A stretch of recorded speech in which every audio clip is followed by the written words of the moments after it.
আছে অল্প বুদ্ধি সম্পন্ন মানুষেরা কামনা চরিতার্থ করার জন্য দেবতাদের।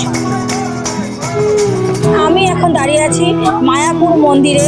তো কিভাবে তোমরা কম খরচে মন্দির অব্দি এসে পৌঁছবে এবং কোথা থেকে ভোগ প্রসাদের কুপন সংগ্রহ করবে এবং কোথায় সুন্দর থাকার ব্যবস্থা আছে, পুরোটাই আমি আমার এই ভিডিওর মাধ্যমে তোমাদের সামনে তুলে ধরবো। তোমরা ভিডিওটা দেখতে থাকো। গুড মর্নিং বন্ধুরা, welcome back to my channel Mandira's lifestyle.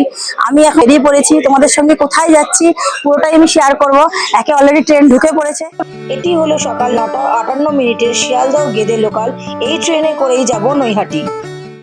এখন আমি দাঁড়িয়ে আছি নৈহাটি স্টেশনে ফুট ব্রিজের ওপরে। এখান থেকে আমি ধরবো 63,107 শিয়ালদহ লালগোলা মেমো।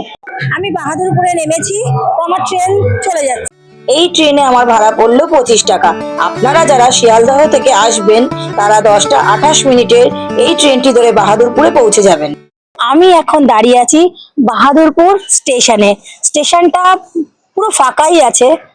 আজ আমি জার্নি শুরু করেছি খড়দা স্টেশন থেকে। যেহেতু আমার বাড়ি খড়দা, আমি খড়দা থেকে নৈহাটি এসেছি। ওখান থেকে শিয়ালদা লালগোলা মেমো ধরে আমি বাহাদুরপুর এসেছি। আজ আমাদের গন্তব্য মায়াপুর। আজ এই ভিডিওর মাধ্যমে তোমাদেরকে আমি একটা সুন্দর রাস্তা দেখাবো, যেখান থেকে খুব অল্প সময়ের মধ্যেই এবং মাত্র দুটো পরিবহন মাধ্যম ব্যবহার করেই তোমরা মায়াপুর একদম ইস্কনের মন্দিরের সামনে পৌঁছে যেতে পারবে। তো যাত্রাপথের পুরো বর্ণনাটাই আমি তোমাদের সঙ্গে শেয়ার করব। তো ভিডিওটা পুরো দেখতে থাকো। 1 নম্বর স্টেশনে দাঁড়িয়ে আছি। তোমাকে লাইনটা পার করে ওপারে যেতে হবে। এই ফুটব্রিজ থেকেই আমি ওপারে যাব।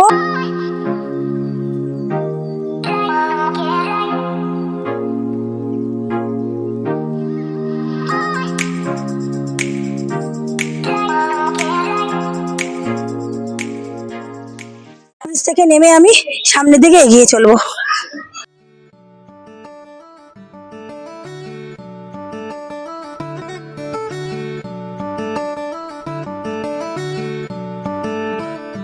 এই যে সামনে বাঁদিকে রাস্তাটা নেমে গেছে, এই দিকেই যাব। এই দিকেই মেইন রোড পড়বে। দেখো মেইন রোড সামনে দেখা যাচ্ছে। তো এই রাস্তাটা দিয়েই আমি এগিয়ে যাব।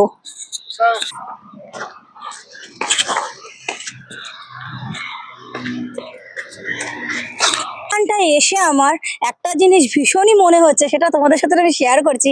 মনে হচ্ছে কোনো জঙ্গলে আমি চলে এসেছি। এই রাস্তাটা ঠিক মাঝখান থেকে যাচ্ছে, আর দুধারে দেখো এত সবুজে সবুজ অরণ্য, যেটা সত্যি আমাদের বিশেষ করে আমরা শহরবাসীরা দেখতেই পাই না। ভীষণ ভালো লাগছে। আর এত সুন্দর হাওয়া, হালকা হালকা রোদ্দুর, প্রচন্ড ভালো লাগছে। জাস্ট 1 মিনিটের রাস্তা স্টেশন থেকে আমি পার করে চলে এসেছি হাইওয়ের সামনে একদম। এটা হচ্ছে NH12। তোমরা একটু সাইনবোর্ডটাও দেখে নাও। আমি এখান থেকেই বাসে উঠবো। আরেকটি অতি গুরুত্বপূর্ণ ইনফরমেশন আমি তোমাদের সঙ্গে শেয়ার করছি। তোমাদের কিন্তু এইখানে এসে বেশিক্ষণ দাঁড়াতে হবে না।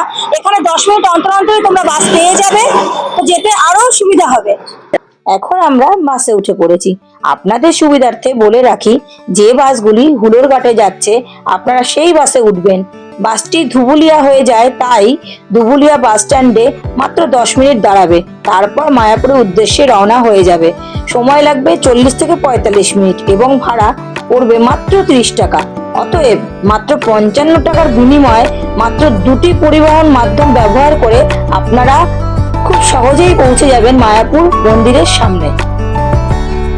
গ্রাম বাংলার এই অপরূপ শোভা সত্যি হৃদয়কে ছুঁয়ে যায়। শীতের সকালে এত সুন্দর একটা তীর্থস্থানের পথে যাত্রা সত্যি মনকে শুদ্ধ করে দেয়। বিস্তৃত এলাকা জুড়ে সবুজে সবুজ, চাষের জমি, খালি মাঠ, তার মধ্যে দিয়েই আমরা ছুটে চলেছি।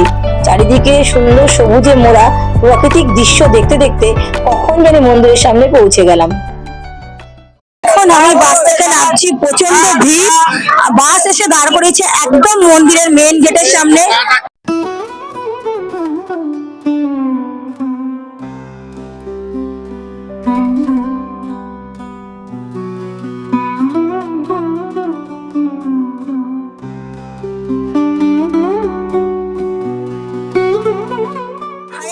হরে কৃষ্ণ বন্ধুরা, আমি চলে এসেছি মায়াপুরের মন্দিরের একদম ভেতরে। প্রথমেই ঢুকে মন্দিরে যেটা খুব ভালো লাগলো, সেটা পাশে নাম কীর্তন হচ্ছে, যেটা শুনতে সত্যি অপূর্ব লাগছে। মন্দিরের গেটে ঢুকতেই প্রথমেই চোখে পড়লো, এই দেখো মন্দিরে কোথায় কি রয়েছে, সুন্দর একটা পথ নির্দেশিকা দেওয়া রয়েছে। তো এটা যদি দেখে তোমরা যাও তাহলে সহজেই পুরো মন্দিরটা তোমাদের ঘোরা হয়ে যাবে। আপনারা যারা মায়াপুরে এসে প্রসাদ গ্রহণ করতে ইচ্ছুক, তারা কিন্তু প্রথমেই এসে এই কাজটা আপনাদের করে নিতে হবে।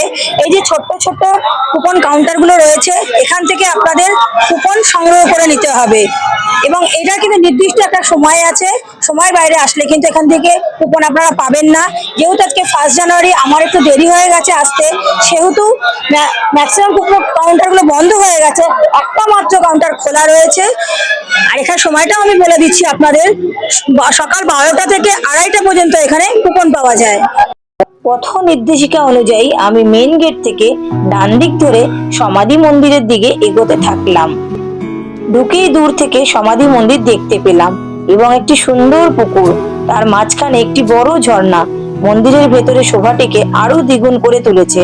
পুকুরের পাশে বসবার অনেক জায়গা রয়েছে এবং পাশের রাস্তা ধরে মন্দিরের সামনের দিকে এগোতে থাকলাম। এখানে সাইনবোর্ডও দেওয়া রয়েছে। বন্ধুরা, এই হলো সমাধি মন্দিরের প্রবেশ পথ। তো দেখো আমার পিছন দিয়ে এই যে লাইনটা যাচ্ছে, সোজা এটা মন্দিরের ভেতরেই যাচ্ছে। আর এখানে যাওয়ার জন্য তোমাদের মোবাইল, মানি ব্যাগ, জুতো সমস্ত কিছু জমা রেখে যেতে হবে। আর এই দেখো এদিকেই রয়েছে জমা দেওয়ার কাউন্টার, একদম সামনেই।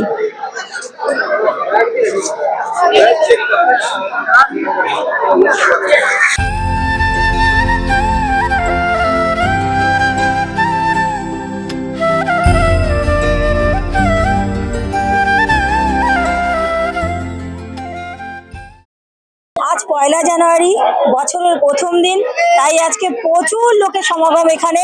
তোমাদের চারিদিকটা ঘুরিয়ে আমি একটু দেখিয়ে দিচ্ছি।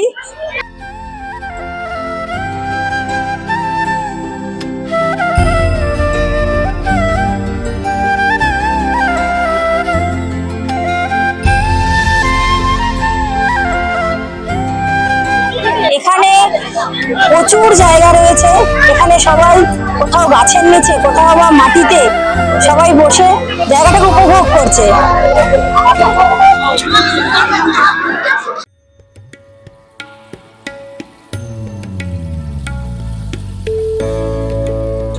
মন্দিরের অপরূপ শোভা দেখতে দেখতে সোজা পথ ধরে এগিয়ে চললাম থিয়েটারের দিকে।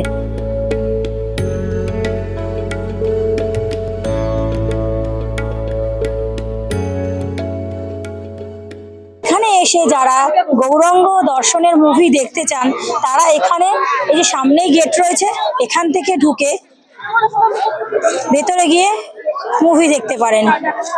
মন্দির থেকে বেরিয়ে একটু এগিয়ে এলেই গোশালা যাওয়ার পথ। তো সেখানেই তোমরা যেতে ডান হাতে পড়বে গৌরাঙ্গ কুঠির। এখানে তীর্থযাত্রীদের খুব স্বল্প মূল্যে থাকার সুন্দর ব্যবস্থা আছে। এই দেখো খুব সুন্দর এখানকার এটা ঐতিহ্য। এখানে এসে আমি গরুর গাড়ির দর্শন পেয়ে গেলাম। তো হরে কৃষ্ণ, গরুর গাড়িটা তোমরা একটু দেখে নাও।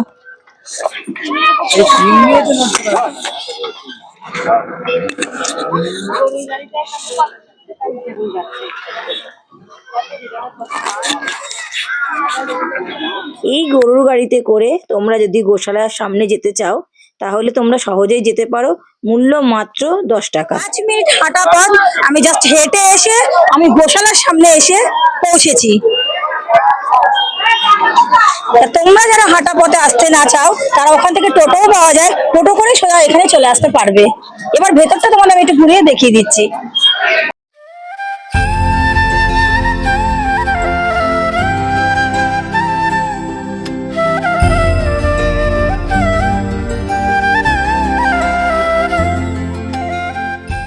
বন্ধুরা, আমি ভেতরে ঢুকে পড়েছি গোশালার। চলো এবার তোমাদের একটু দর্শন করাই।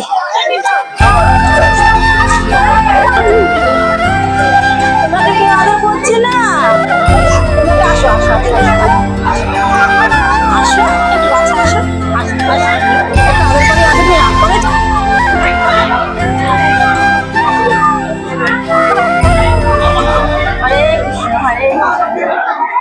আমরা এখন গোশালার ভেতরে আছি। এবং এখানে দর্শনার্থীদের ভিড় তোমরা দেখতেই পাচ্ছ, সবাই খুব এক্সাইটেড এবং কিছু না কিছু খাবার এনে ওদের কাছে চলে আসছে এবং ওরাও ভীষণ সুন্দর এগিয়ে আসছে, এসে সবার কাছে আদর নিচ্ছে। আমি একটু আদর করে নিলাম।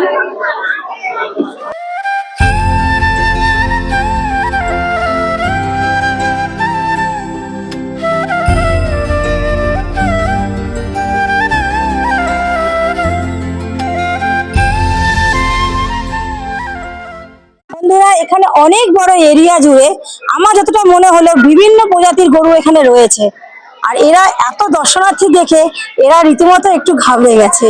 বন্ধুরা, গোশালায় তো ঢুকে পড়েছি, বেরোনোর লাইনটা জাস্ট তোমরা একবার দেখো, ওইখান থেকে শুরু হয়েছে লাইনটা, এই ওই ইউটার্ন নিয়ে ঘুরে গিয়ে ওদিক দিয়ে পুরো বেরোতে হয়েছে।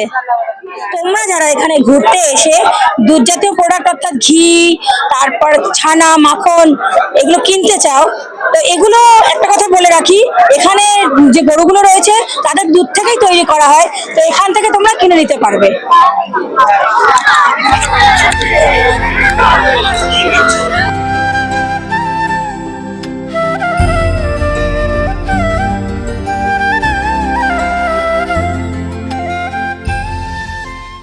আমি এখন এসে পড়েছি গীতা প্রদর্শনীর মধ্যে।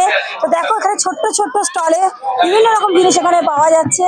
এখানে লোকেরও প্রচুর সমাগম, আর সন্ধ্যা নেমে এসছে, লাইটগুলো জ্বলেছে, দেখতে অপূর্ব লাগছে।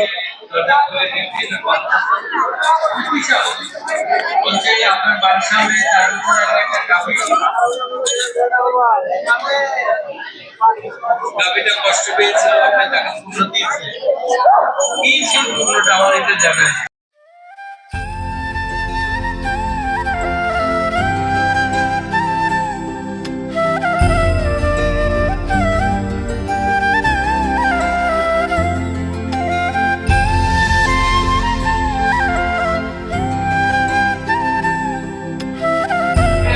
বন্ধুরা, এখানে প্রদর্শনের মধ্যে একটা জিনিস খুব ভালো লাগলো, সেটা হলো ছোট্ট ছোট্ট স্টল করে এই মূর্তিগুলো তোমাদের আমি দেখিয়েছি, এর নিচে ঠিক গীতা শ্লোকগুলো সুন্দরভাবে লেখা আছে। এখানে লেখা আছে, অল্প বুদ্ধি সম্পন্ন মানুষেরা কামনা চরিতার্থ করার জন্য দেবতাদের শরণাপন্ন হয়ে ক্ষণস্থায়ী জড় সুখ কামনা করে, কিন্তু প্রকৃতপক্ষে ভগবানের অনুমতি ছাড়া দেবদেবী তাদের ভক্তদের কোনো ইচ্ছাই পূরণ করতে পারেন না। অধ্যায় 7 শ্লোক 20-22। এখানে বলা হয়েছে, ভগবান গীতার 8-6 অধ্যায়, জীবে মৃত্যুর পূর্বে মুহূর্তে যেই রূপ স্মরণ করে দেহত্যাগ করে, সে পরবর্তী জন্মে সেরূপ দেহলাভ করে থাকে। গরুটি কসাইয়ের রূপ স্মরণ করে দেহত্যাগ করার ফলে সে পরবর্তী জন্মে মনুষ্য দেহ লাভ করবে এবং গোহত্যা ফলে কসাইটি গরুর দেহ লাভ করবে। যেমন কর্ম তেমনই ফল। ভীষণই ভালো লেগেছে গীতা শ্লোকগুলো, এগুলোই পরপর সুন্দরভাবে সাজানো আছে এখানে।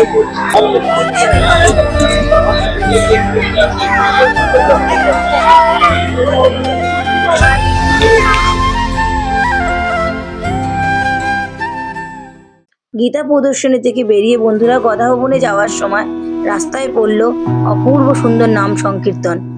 এত ভিড়ের মধ্যে একটু দাঁড়িয়ে পড়লাম।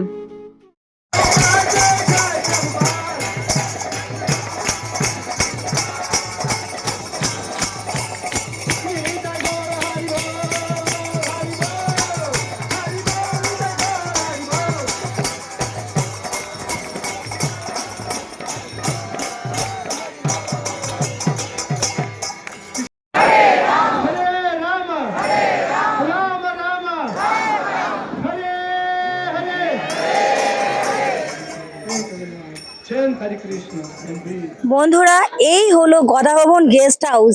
সন্ধ্যাবেলার লাইটগুলো জ্বালানো হয়েছে অপূর্ব, এত সুন্দর বিউটি, সত্যি এত ভালো লাগছে। আর এই সন্ধ্যাবেলার পরিবেশ, সামনে একটা ফাউন্টেন রয়েছে, অসাধারণ। সত্যি কথা বলতে আমার দুর্ভাগ্য যেমন আজকেই চলে যেতে হবে, না হলে সত্যি আমি একটা দিন থাকতাম এবং এখানে পরিবেশটা একটু উপভোগ করতাম। তো তোমরা আসলে অবশ্যই কিন্তু একটা দিন থেকো। তোমরা যদি এখানে থাকতে চাও তাহলে এখানে এসে, সামনেই অফিস রয়েছে, আমি তোমাদের দেখিয়ে দেবো, সেখান থেকে এসেই রুম বুক করে তোমরা অবশ্যই এত সুন্দর একটা গেস্ট হাউসে তোমরা থাকতে পারবে। আমি অফিসে কথা বলে যা জানতে পারলাম, স্ক্রিনে তোমাদের যে ছবিটি আমি তুলে ধরেছি, এইখানেই সব ডিটেলস দেওয়া আছে। এটা থেকেই তোমরা রুম বুক করতে পারবে।